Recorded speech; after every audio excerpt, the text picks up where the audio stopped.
Hi குட்டீஸ், எல்லாருக்கும் வணக்கம். நம்மளுடைய டோனர் மனோகரன் சார் நம்ம ட்ரஸ்ட்டுக்கு போய் சப்போர்ட் பண்ணி கொடுத்துருக்காங்க. நம்ம சில்ட்ரன் சேனல் ப்ளஸ் சார் மனமார்ந்த நன்றிகளை சொல்லிக்கலாம். நம்மளோட குட்டீஸ் ரொம்ப நன்றி சார்.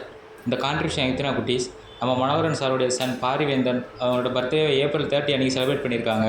நம்ம children channel plus sir special birthday wish பண்ணிக்கலாம் குட்டீஸ். அது மட்டும் இல்லாமல் பாரிவேந்தன் வாழ்வில் எல்லாரும் சந்தோஷமாகவும் நீண்ட உடல் ஆரோக்கியத்துடனும் நிறைந்த செல்வம் பெற்று வாழணும்னு சொல்லிட்டு இனி வருகின்ற காலங்கள் நினைக்கிற எந்த நல்ல காரியத்தில் நல்லா இருக்கணும், நல்ல மனசுக்கு நல்லா இருக்கும்னு சொல்லிட்டு நம்ம children channel plus sir pray பண்ணிக்கலாமா குட்டீஸ்.